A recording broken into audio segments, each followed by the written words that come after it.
राहे जिंदगी जो फाउंडेशन है वो किस तरह से लोगों की मदद करती है?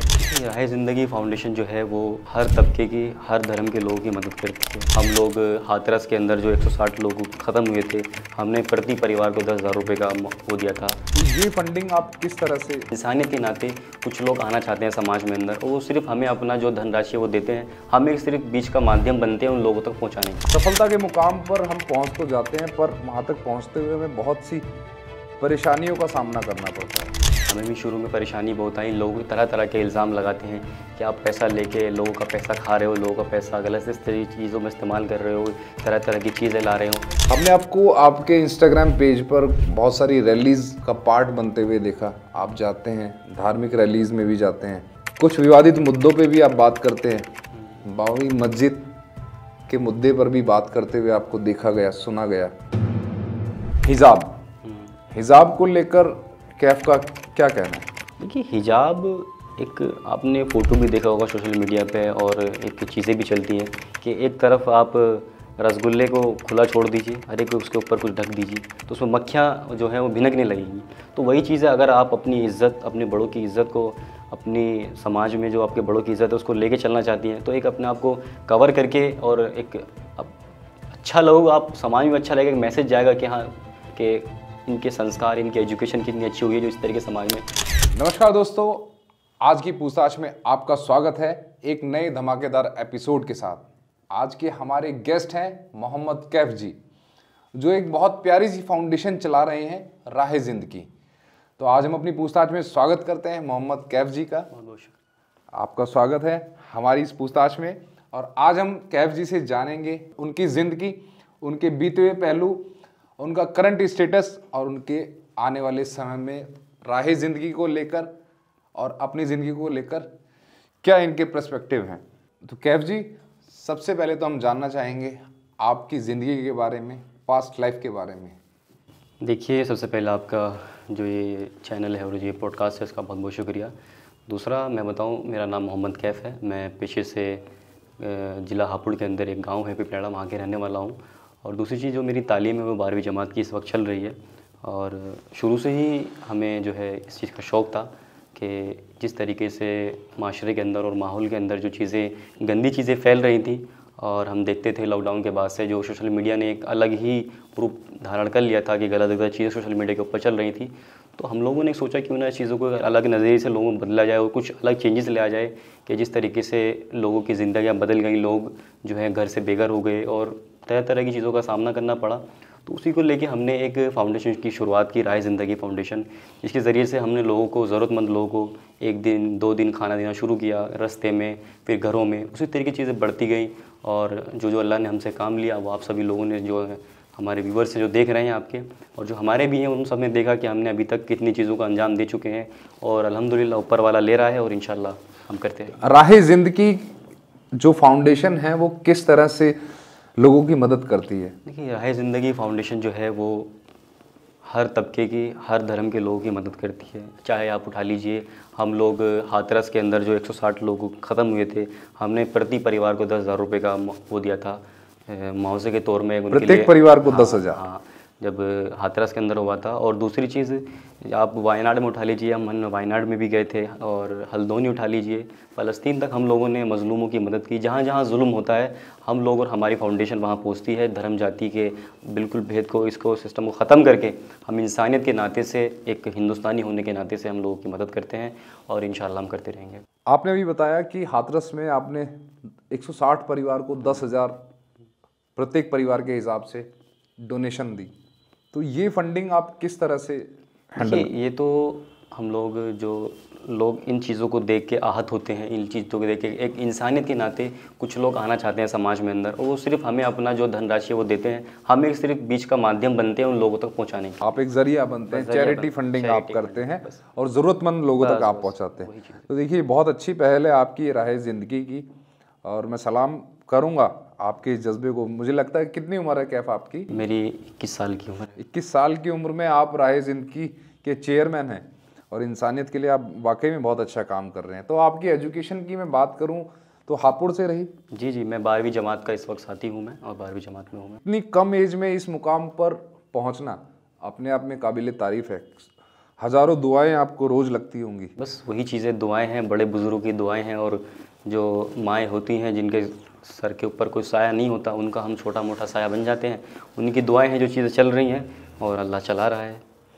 सफलता के मुकाम पर हम पहुंच तो जाते हैं, पर वहां तक पहुंचते हुए हमें बहुत सी परेशानियों का सामना करना पड़ता है। कैफ को किन परेशानियों का सामना करना पड़ा? देखिए, परेशानी तो हर सफ़र में आती है, चाहे सफ़र कोई सा भी हो।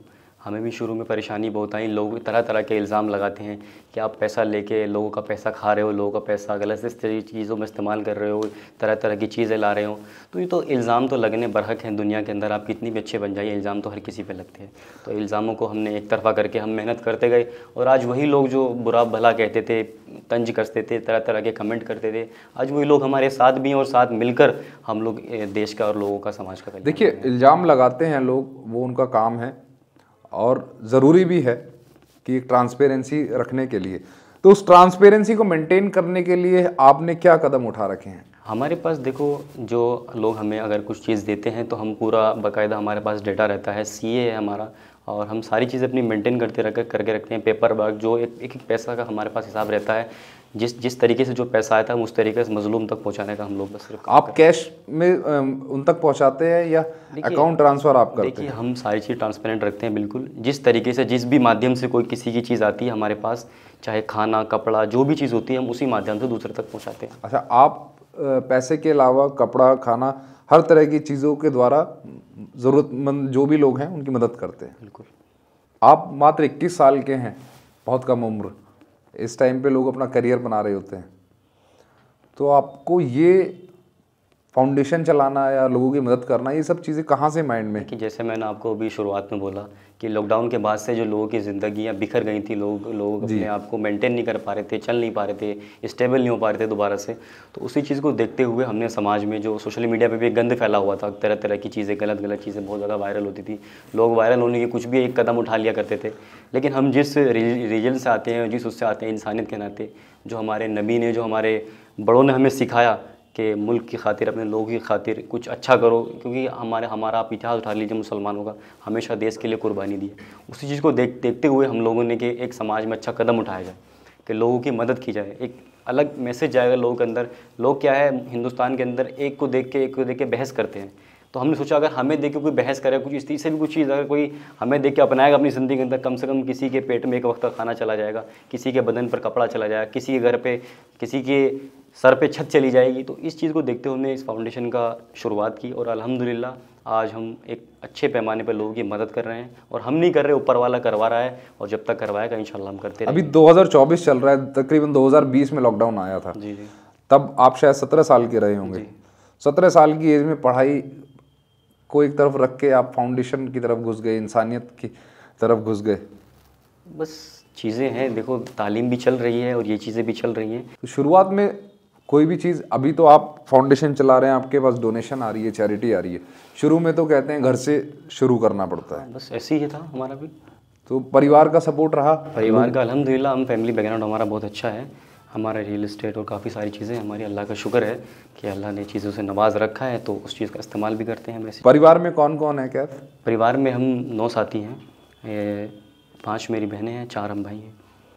तो सभी लोगों का सपोर्ट रहता है आपकी? हाँ अल्हम्दुलिल्लाह, सबसे ज़्यादा वालिद साहब का सपोर्ट रहता है, और उसके बाद तमाम लोगों का। शुरू में जब आपने शुरुआत की, आपने अकेले कैफ ने शुरुआत की होगी? हाँ, वो तो ये एक मशहूर शेर है ना, मैं अकेला ही चलाता जाने भी मंजिल, मगर लोग जुड़ते गए, कारवां बनता गया। तो अभी जुड़ते हुए कितने लोग हो चुके हैं हमारे साथ? देखिए 36 लाख लोग हो चुके हैं अल्हम्दुलिल्लाह। 36 लाख लोग? अरे वाह! आप एक मुहिम की शुरुआत आपने की एक से आपने 36 लाख, तकरीबन 4 सालों में। और आपको कैफ ये कब रियलाइज़ हुआ कि हाँ, आपके साथ इतने लोग जुड़ेंगे, आप एक अच्छा काम कर रहे हैं, लोगों पे अच्छा इम्पैक्ट जा रहा है, अच्छा असर जा रहा है? कब आपको लगना शुरू हुआ? क्योंकि शुरू में मोरल डाउन होता है, हौसला टूटता है। मैं आपको एक बात बताऊं, ज़िंदगी में अगर आदमी कुछ भी हासिल करना हो, कुछ भी अगर, जो हमने अपने बड़ों से सुना है, कुछ भी अपनी ज़िंदगी के अंदर कुछ मुकाम हासिल करना हो, कुछ बनना हो, सबसे पहले तो लोगों को सुनना, लोगों के जो पॉइंट ऑफ व्यू उन पर ध्यान देना छोड़ देना चाहिए इंसान को। मेरा क्या था, अगर इस चीज़ को हासिल करना है तो करना है, चाहे रास्ते में कितनी परेशानी आई, कितनी मुश्किलात आई, हम हर चीज़ से गुजरते गए। और हर सफ़र में ये चीज़ें होती हैं अल्हम्दुलिल्लाह। आज आप देख लीजिए क्या अल्लाह ने इज़्ज़त दे रखी है। हमारा इसमें कोई कमाल नहीं है, अल्लाह ने नवाजा है। अल्लाह जब तक हम साफ़ नीयत और सच्ची नीयत से और हक अच्छे इरादे से काम करते रहेंगे तो अल्लाह हमें नवाजता रहेगा। जब हमारे अंदर बेईमानी और कुछ अलग चीज़ें हमारे अंदर दाखिल हो गई तो ऊपर वाला कर देगा, तो ऊपर वाले की दया है, किसे क्या कर दे। कैफ को क्या लगता है कि आने वाले 10 साल बाद राय फाउंडेशन को आप कहाँ देखते हो? देखिए, मेरा एक सपना है कि ख़ास करके जो नीचा तबका है, चाहे दलित समाज हो चाहे मुस्लिम समाज हो, जो इस वक्त तालीम से महरूम है, उनके लिए हम इंशाल्लाह जल्द एक स्कूल खोलेंगे। और अभी हम एक हॉस्पिटल भी खोल रहे हैं जिसका अल्हम्दुलिल्लाह 50% काम हो चुका है। वो गरीबों के लिए जो आसपास में झोपड़ी पट्टी में रहते हैं, सही से इलाज नहीं करा पाते, इलाज ना कराने की बुनियाद पे 40 साल की ज़िंदगी में, 45 साल की ज़िंदगी में उनकी ज़िंदगी ख़त्म हो जाती है सिर्फ़ और सिर्फ पैसे की बुनियाद से। उन लोगों के लिए हम एक हॉस्पिटल खोल रहे हैं इंशाल्लाह। इस साल के आखिर में उसका इंशाल्लाह इब्तिदा होगी। आपको इन्विटेशन, आप भी आइएगा इंशाल्लाह। बहुत बहुत शुक्रिया। तो यही चीज़ें हम काम कर रहे हैं। हम क्या बोलते हैं, सिलाई मशीन सेंटर चला रहे हैं लड़कियों के लिए, ताकि वो अपने ऊपर सेल्फ डिपेंड हो सकें, अपना खुद अपनी ज़िंदगी गुजर बसर कर सकें। एक हमारा यहाँ पसोंडा के अंदर चल रहा है, गाज़ियाबाद के अंदर चल रहा है, जिसमें हर मज़हब की, हर बरादरी की, हर देखिए इंसानियत तो मुझे लगता है कि मज़हब से बहुत ऊपर है। इस वक्त जो चीज़ें मुल्क के अंदर चल रही है, मुल्क की जो फ़िज़ाओं में जो हवा है, उसको बदलने के लिए कहीं ना कहीं हमारा छोटा सा एक हम अपना रोल निभा रहे हैं। ऊपर वाला उसे कबूल कर ले। मैं चाहता हूँ आप अपनी फाउंडेशन का कोई एक ऐसा केस हमें बताएं जिसने आपको अंदर तक तोड़ के रख दिया हो, आप परेशान रहे हो। हाँ, एक केस आया था तकरीबन अब से 6-7 महीने पहले। एक बूढ़ी अम्मा थी, मैं ऐसे ही एक गांव में गया एक मदद करने के लिए, हम राशन पहुंचाते थे। तो मुझे मालूम हुआ कि वो जो बूढ़ी अम्मा थी, उसका बेटा था 17 साल का। वो किसी ने आपसी ज़मीन की रंजिश में, एक ही बेटा था उसके पास, बहुत गरीब थी, टूटा घर था। तो उसका जो बेटा था वो किसी आपसी रंजिश में कुछ रिश्तेदारों ने उसे मार दिया। तो जब उसे मार दिया तो एक मैं आपको माँ की ममता बताऊंगा कि माँ की ममता कैसी होती है। तो उसे कब्रिस्तान में ले जाके दफना दिया। तो उसकी माँ उसी रात को वहाँ पहुंचकर कब्रिस्तान में उसकी पूरी कब्र खोद दी और उस कब्र के अंदर लेट गई। तो आप सोचिए कि माँ की ममता क्या होती है और माँ किस हद तक अपनी औलाद से प्यार करती है। तो वो एक ऐसा, आपको मेरे बताने में थोड़ा अलग नज़रिया हो रहा होगा, लेकिन जो उस वक्त उन्होंने मुझे अपनी ज़बान से बताया ना, उस वक्त स्थिति कुछ और थी। ये एक चीज़ है, मुझे तो लगता है कि उस वक्त से और आज का दिन है, उस माँ का मैं बेटा हूँ। और अल्हम्दुलिल्लाह जो चीज़ वो बोलती हैं आज तक मैं उनकी करता हुआ आ रहा हूँ। उनमें तो लगता है कि इन्हीं दुआओं की वजह से अल्लाह इतना नवाज रहा है, बाकी मेरा कोई कमाल नहीं है इसमें। आपका एक यूट्यूब चैनल है जिसपे आप व्लॉगिंग भी करते हैं, तो व्लॉगिंग करना आपकी हॉबी है, पैसा कमाने का ज़रिया है, या आप लोगों को मैसेज देना चाहते हैं? व्लॉगिंग मैं कहाँ करता हूँ, शुरू में 1-2 वीडियो बस ऐसे ही डाल दी थी, बाकी अब तो मेरी कोई वीडियो है नहीं। 2-4 वीडियो डली हुई है यूट्यूब पे। बाकी 36 लाख लोगों का फैन बेस, 36 लाख लोगों के ऊपर आप चेयरमैन हैं राही फाउंडेशन के, तो इतने लोग तो आपसे जुड़े हुए हैं, और जिन लोगों की आप मदद करते हैं वो लोग भी आपसे जुड़ जाते हैं, तो इतने तो आपको देखने वाले लोग होंगे। बिल्कुल। तो आपको कभी ऐसा नहीं लगा कि आपको एक अच्छा एक मैसेज समाज में देने के लिए एक रेगुलर वे में ब्लॉगिंग आपको करनी चाहिए? नहीं, ऐसा कभी जहन नहीं आया। देखिए हमारा समाज में लोग जो हैं, सोशल मीडिया पे भी हम लोग अपना जो मैसेज पहुंचाने का काम करते हैं। दूसरा, हम पब्लिक के अंदर बहुत रहने की कोशिश करते हैं, क्योंकि समाज में जो अच्छाइयाँ बुराइयाँ उनको अंदर तक डीपली वक्त नहीं मिल पाता, वक्त की किल्लत रहती है। तो इसी वजह से ब्लॉगिंग वगैरह से हम दूर हैं, और हम असल में ब्लॉगिंग करते हैं लोगों के बीच में जाके। हमने आपको आपके इंस्टाग्राम पेज पर बहुत सारी रैलीज़ का पार्ट बनते हुए देखा। आप जाते हैं, धार्मिक रैलीज़ में भी जाते हैं, कुछ विवादित मुद्दों पे भी आप बात करते हैं। बाबरी मस्जिद के मुद्दे पर भी बात करते हुए आपको देखा गया, सुना गया। उसके बारे में आप क्या कहना चाहते हैं? देखिए, वो तो हमारा एक रैली नहीं होती, लोग हमें बुलाते हैं और हमारी मोहब्बत में वहाँ लोग पहुँचते हैं, बाकी कुछ नहीं है। और जो हम विवादित तो इसमें कुछ भी नहीं है। जो हुआ, जो किताबों में देखा आपने, जो अखबारों में पढ़ा, वही हम हकीकी ज़िंदगी में लोगों के सामने बोलते हैं। अगर उसे विवाद या विवादित अगर कोई उसे पहलू दे देता है, नज़रिया दे देता है, तो वो उसकी सोच है, उसका नज़रिया है। हमें जो सुना और हमने जो पढ़ा और हमने जो देखा, हम वही बोलते हैं, उससे अलग तो हमने कुछ बोला नहीं। आप किसी पॉलिटिकल पार्टी को सपोर्ट करते हैं? नहीं, हम किसी पॉलिटिकल पार्टी को सपोर्ट नहीं करते। आपकी स्पीचेस जैसे मैं देख रहा था, इंस्टाग्राम आपका देख रहा था, तो आप एक बहुत अच्छे ओरेटर हैं, बहुत अच्छे वक्ता हैं, आप अच्छा बोलना जानते हैं। तो आगे जाकर ऐसी लीडरशिप के साथ चुनाव में उतरने का शासन में आने का कोई? देखिए, ये तो वक्त और हालात तय करेंगे कि चीज़ें आपको किस वक्त क्या फ़ैसला लेने में मजबूर करती हैं। अगर उस वक्त इस तरीके की चीज़ें होंगी कि राजनीति में उतरना चाहिए, तो लोगों से मशवरा करके उस चीज़ पे ध्यान दिया जाएगा। वरना अभी तो लोगों की खिदमत चल रही है, इसी में अल्लाह इज़्ज़त दे रहा है। और ये मैं ये मानता हूँ, राजनीति से ज़्यादा लोगों को इज़्ज़त इस लाइन में मिलती है। राजनीति में जाके तो तरह तरह की चीज़ें लग जाती हैं। बाकी वक्त और सिचुएशन के हिसाब से आदमी को फैसले लेने चाहिए, तो देख लिया जाएगा इंशाल्लाह। यदि आप एक लीडर बन जाते हैं तो हमारी सोसाइटी में मेन किस चेंज को आप लाना चाहेंगे? देखिए, सबसे ज़्यादा जो हमारी क्या पूरे मुल्क की जो ज़मीनी हकीकत और जो चेंजेस लाने की एक सबसे बड़ी जो एक ज़रूरत है इस वक्त, सबसे बड़ी चीज़ है वो है तालीम। जो कौम को और लोगों को सबसे ज़्यादा इस वक्त तालीम की ज़रूरत है। अगर ज़िंदगी के अंदर तालीम होगी तो हमें अच्छे बुरे का पता होगा, छोटे बड़े की तमीज़ तहज़ीब होगी। जो इस वक्त जो लोगों को जो एक दूसरी तरफ धकेला जा रहा है, अंधकार की तरफ, उसको अगर हमें, और नफ़रत को, सबसे बड़ी चीज़ जो इस मुल्क के अंदर आम हो गई है इस वक्त, उसको ख़त्म करना है। सिर्फ़ और सिर्फ दो चीज़ें हैं, एक तो तालीम और दूसरी मोहब्बत। बाकी आप किसी भी चीज़ से इस वक्त को और इस मुल्क के अंदर जो हालात चल रहे हैं उसको आप ख़त्म नहीं कर सकते, बदल नहीं कर सकते।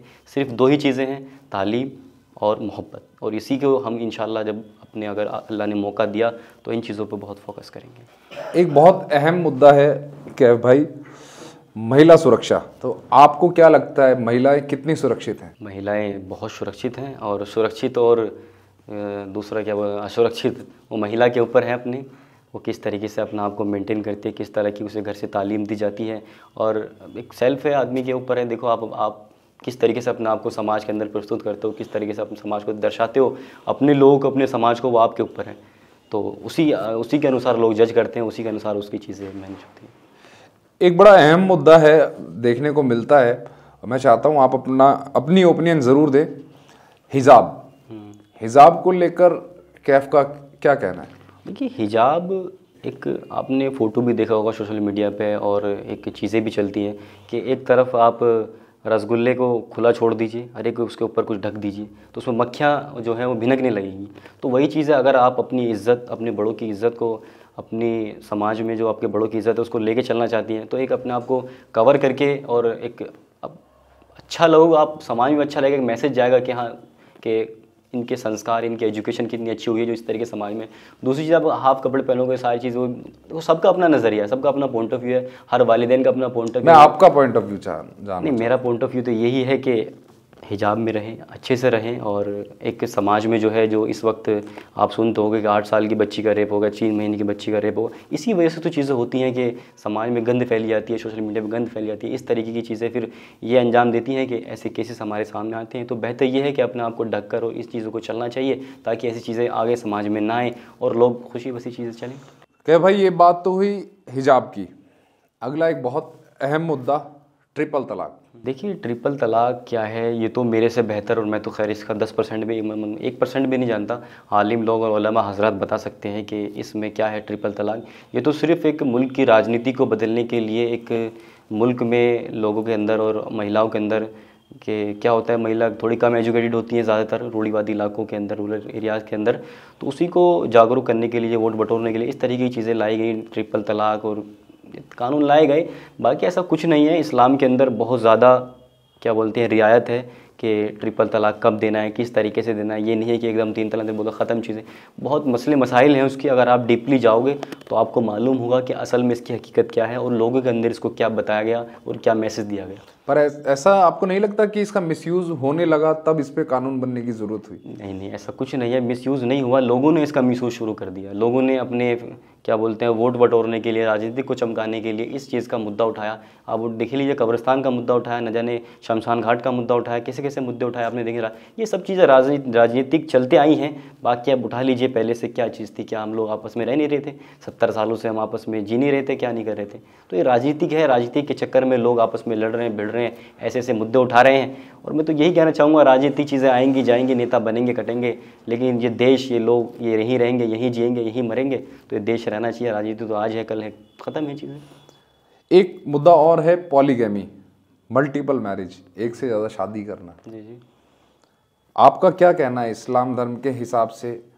आप देखिए, आपकी क्या खुद की ओपिनियन? आपको एक बात बताऊं, ना तो मेरी शादी हुई है अभी, और अभी ना कोई दूर तक इरादा है। तो जिनकी शादी हुई है और जो शादीशुदा हैं उनसे इस बारे में सवाल कीजिएगा तो थोड़ा अच्छा रहेगा। आपने शरीयत पढ़ा होगा, कुरान नहीं, पढ़ा मैं होगा। इतनी शरीयत नहीं पढ़ी, मैंने आपको पहले ही कहा। ये उलमा हजरात और आलिम हजरात मौलाना जो होते हैं वो तफसील से बता सकते हैं, बाकी मैं इस बारे में इतना नहीं। अभी हमने आपसे 3 मुद्दों पे बात की, हिजाब, ट्रिपल तलाक और पॉलीगैमी। इसमें ऐसा भी देखने को आया कि जो मुस्लिम कम्युनिटी की जो महिलाएं हैं, जो हमारी बहनें हैं, उन्होंने भी इन चीज़ों का समर्थन किया, हिजाब का विरोध किया उन्होंने खुद। आप कह रहे हैं कि रसगुल्ले को ढक कर रखें, और रसगुल्ला खुद अपने आप मना कर रहा है कि मैं ढकना नहीं चाहता। देखिए एक बात, देखो आपने मेरा ओपिनियन पूछा, मैंने अपना ओपिनियन बताया। और दूसरी चीज़, जो आपने सोशल मीडिया पे और जो आपने मीडिया पे देखा वो आपको भी मालूम है, मुझे भी मालूम है इसमें कितनी हकीकत है और कितना उसे स्क्रिप्टेड बनाया गया है। वो आप सभी ने देखा। वो एक ही महिला वो 3-3, 4-4 आंदोलनों के अंदर आ रही थी, आपने देखा। वो ट्रिपल तलाक में भी वही थी और हिजाब में भी वही थी महिला, जो लड्डू बांटी थी, लड्डू खाने वाली भी वही थी और बांटने वाली भी वही थी। तो ये चीज़ें स्क्रिप्टेड थी, बाकी कोई इसमें ऐसा कुछ नहीं है। हमारे देश की जो लड़कियां हैं उन्हें आज़ादी है कि अच्छे से पढ़ें, अच्छे से तालीम हासिल करें। और हत्ता कि आप ये बात बोल रहे हैं रसगुल्ले वाली, मैं आपको बता दूं कि जो तालीम जो देने का सिलसिला और जो रसगुल्ले वाली बात आपने बोली, मैंने नहीं, मैं उस बात को दोहराना चाहता हूँ। मैं बोलना चाहता हूँ कि अल्लाह के नबी ने खुद कुरान के अंदर फरमाया कि जो औरतों को, जो जब हमारे नबी थे उस वक्त जो औरतों को जो है, जिस वक्त तो उनकी पैदाइश हुई तो औरतों को ज़िंदा दफन कर दिया जाता था। उस वक्त एक कलंक माना जाता औरतों का पैदा होना। तो उस वक्त जो हमारे नबी आए उन्होंने मेहनत करी, औरतों को एक इज़्ज़त और मकाम मिलने लगा। और औरतों को जो लड़कियाँ थी उन्हें तालीम हासिल करने के लिए खुद आगे बढ़ाने लगे लोग। तो यही चीज़ें हमने तो सिर्फ़ और सिर्फ देखा है कि सोशल मीडिया पे जो चीज़ें चल रही हैं उन्हीं को लोग हकीकत मान लेते हैं, बाकी ऐसा कुछ नहीं है। हमारे अंदर जो है मुस्लिम कम्युनिटी के अंदर लड़कियों को पढ़ाया जाता है, आगे उनकी तालीम की जाती है, अच्छे से उनकी परवरिश की जाती है। जो आप सोशल मीडिया पे देख रहे हैं और जो रियल में है उसमें ज़मीन आसमान का फ़र्क है। तो इस चीज़ों पे ना जाएं। अल्हम्दुलिल्लाह मुस्लिम समाज के अंदर हिंदू, और आप बखूबी जानते होंगे, लेकिन मुस्लिम समाज के अंदर लड़के और लड़की को दोनों बराबर दर्जा दिया जाता है अल्हम्दुलिल्लाह, और दिया जाएगा। आपके इंस्टाग्राम पे तकरीबन 3.5 मिलियन फॉलोवर हैं। 3.5 मिलियन अपने आप में एक बहुत बड़ी संख्या है, और आपकी हर रील पे मिलियंस में व्यूज आते हैं जी। इतने फॉलोवर्स आपके कैसे हुए, कितने समय में हुए, किस प्लानिंग के तहत हुए, और आगे आप क्या करना चाहते हैं? देखिए, ये आपको बता दूं आज ही 36 लाख हुए हैं। तो ये 3.6 मिलियन जो फॉलोअर्स हुए हैं तकरीबन 1 साल के टाइम पीरियड में हुए हैं। और इसके पीछे ना तो कोई प्लानिंग थी ना कुछ थी, ये तो अल्लाह को मंजूर था। और लोगों की जो हमने खिदमत करी वो लोगों को पसंद आई, और समाज ने उस चीज़ को एक्सेप्ट किया कि ऐसी चीज़ें भी समाज के अंदर होनी चाहिए, ऐसा नौजवान भी समाज के अंदर पैदा होने चाहिए कि जिनका पॉइंट ऑफ व्यू नाच गाने और इन चीज़ों से हटके कुछ लोगों की समाज में, और जो लोग सड़क पे सो रहे हैं, कुछ लोग घर से बेघर हैं, कुछ भी जो बच्चे हैं यतीम हैं, उनका सहारा बने, उनके साथ आएँ, उनके जो है खिदमत करें, उनका जो है जो साया हट गया उनका साया बने। इस चीज़ों को लेके यही हमारी प्लानिंग थी, और यही अल्लाह ने कबूल कर ली, और आज अल्हम्दुलिल्लाह अल्लाह ने नमाज़ रखा है, और इंशाल्लाह करते रहेंगे। क्या भाई, आपकी जो संस्था है राहे ज़िंदगी, उससे अगर कोई जुड़ना चाहता है तो वो कैसे जुड़े? मैं चाहता हूँ आप दर्शकों को बताएं। देखिए, वो तो बिल्कुल खुला है। आप राहे ज़िंदगी फाउंडेशन का जो है हमारा पेज भी है, और मेरे प्रोफाइल पे नंबर भी डले हुए हैं, आप उन पे कांटेक्ट कीजिए और हमारी टीम मेंबर से बात कीजिए। एक स्लिप होती है, आपको स्लिप दे दी जाएगी। आपको आपके एरिया में, आपके इलाके में अगर कोई चीज़ घटना होती है, कोई परेशानी हाल आता है, कोई आपदा आती है, तो उसमें हम इंशाल्लाह हमारी फाउंडेशन की तरफ से पूरा सहयोग करेंगे और पूरे साथ उस चीज़ को हम ख़त्म करने का काम करेंगे इंशाल्लाह।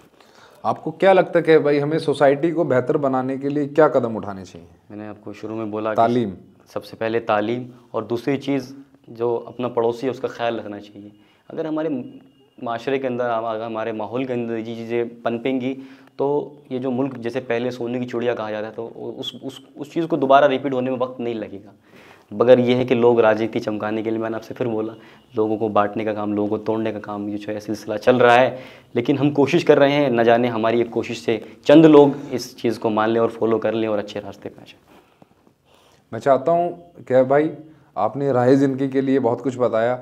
हमारे चैनल के माध्यम से आप कोई संदेश देना चाहें, कोई अपनी बात कहना चाहें? देखिए, मैं ये पूछताछ जो है, चैनल जो है, ये पॉडकास्ट जो है, इसके माध्यम से मैं यही कहना चाहूँगा कि जो इस वक्त मुल्क के अंदर हालात हैं और जो मुल्क में जो चीज़ें चल रही हैं, ये अच्छी नहीं है, इन्हें हमें ख़त्म कर देना चाहिए। लड़ाई झगड़े और मज़हब के नाम में इख्तिलाफ़ पैदा करना, आपस में लड़ना, लोगों को इस चीज़ को ख़त्म करके इंसानियत के नाते, एक हिंदुस्तानी होने के नाते हम जैसे 47 से पहले रह रहे थे उस तरीके से हमें रहना चाहिए और अपने बच्चों को अच्छी तालीम देनी चाहिए। गलत गलत चीज़ों में मुब्तला नहीं करना चाहिए, गलत गलत जुलूसों में, गलत गलत सभाओं में।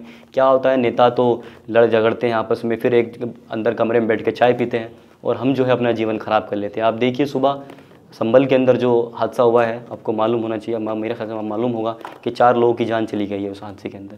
तो यही है कि मस्जिद मंदिर उन चीज़ों पे लड़ा के लोगों को आपस में डाइवर्ट करने का और उनको जो तालीम से उनका जो रुजू है उसे हटाने का काम किया जा रहा है। तो मैं यही कहूँगा तालीम पे पूरा ध्यान दें नौजवान जो हैं और अच्छे रास्ते पे आएँ और अपने बड़ों की इज़्ज़त करें, वालिदैन की इज़्ज़त करें, वालिदैन की बातों को मानें। इंशाअल्लाह मैं मानता हूँ कि मुल्क हिंदुस्तान से ऊपर कोई पूरे दुनिया के अंदर कोई वतन नहीं होगा जो हर चीज़ में, जैसे आज जापान, चाइना और अमेरिका मान जाता है, तो मुल्क हिंदुस्तान भी इंशाअल्लाह पूरी दुनिया में लोहा लेने के लिए तैयार रहेगा। तो दोस्तों, ये थे हमारे साथ मोहम्मद कैफ, हापुड़ से आने वाले, राहे फाउंडेशन के चेयरमैन। तकरीबन 36 लाख लोग इनकी फाउंडेशन से जुड़ चुके हैं और मुझे लगता है कि आपको हमारा ये एपिसोड पसंद आया होगा। कमेंट करके अपनी राय ज़रूर दें और मोहम्मद कैफ को इंस्टाग्राम पर, यूट्यूब पर और बाकी सोशल मीडिया पर फॉलो करना ना भूलें। Thank you all, love you, जय हिंद, जय भारत। पूछताछ होगी, पूछताछ खुलेंगे सारे राज, अब खुलेंगे सारे राज।